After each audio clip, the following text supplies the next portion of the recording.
Whether you're struggling to tame frizz or losing sleep over lost hair, there are numerous hair care problems that plague everyone.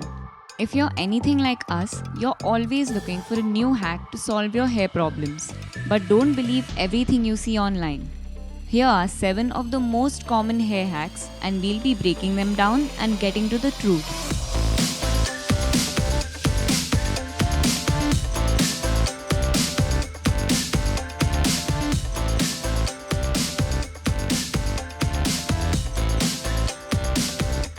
As far as I've known of the concept of grey hair, I've heard of this myth too. I can't begin to understand what is the thought process behind this myth, but don't worry guys, it's completely false. Let's take a deep dive into why grey hair occurs. Your hair only turns grey when the pigment in its hair follicle is over. So no, the couple of hairs surrounding that one grey hair aren't just going to give in to peer pressure and turn white. As long as the pigment in your hair follicles is alive, your hair will retain its natural color. Hair care companies would really love if you believed this, but honestly, using the shampoo and conditioner of the same brand makes no significant difference.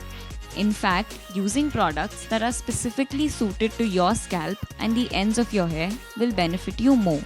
So using different targeted products is a better idea than giving into the OCD and using products of the same brand or range.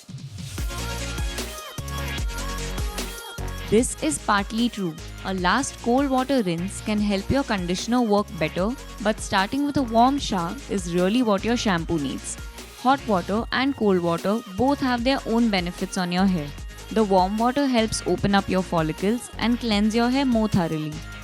Meanwhile, ending with a cool hair rinse cleanses your hair of any residual product while retaining the benefits of the moisturizing ingredients.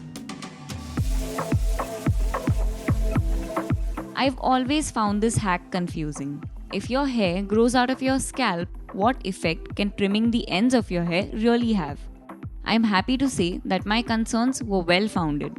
Trimming your hair frequently has only one benefit. You're less likely to have split ends. But when it comes to hair growth, it's your scalp that needs attention, not your ends. Embrace oiling and head massages since they promote blood circulation to your follicles, in turn making your hair grow faster. There are many things in the world that are contagious. Colds, lice, laughter, but dandruff, however, isn't one of them. Dandruff is caused by irritation on your scalp due to hair products or could affect someone with a dry scalp and a lack of shampooing. If you have dandruff, there's no need to quarantine yourself for it. All you need to do is add a few drops of tea tree oil to your shampoo and cleanse your scalp well. Let the antibacterial ingredient do what it does best. If you have ever heard that washing your hair more frequently can actually have an adverse effect on your hair and make it oilier, you're not alone. Considering that frequent washing does strip your hair of its natural oils, there's a really easy way to maintain a clean scalp in the summers without compromising on your natural hair oils. Using an extremely gentle shampoo is exactly what you need if you work out frequently or have an oily scalp.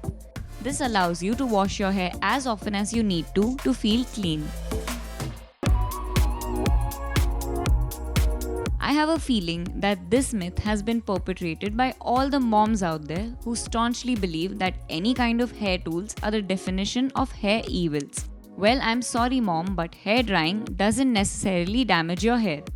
Pairing your hair drying process with a heat protectant can definitely cut out some of the heat damage.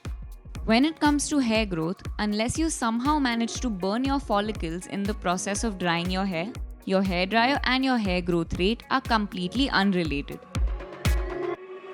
Here were the right answers behind some of your most commonly believed hair myths. Which one of these did you fall prey to? Let me know in the comments below, and until next time, stay tuned and stay glamorous.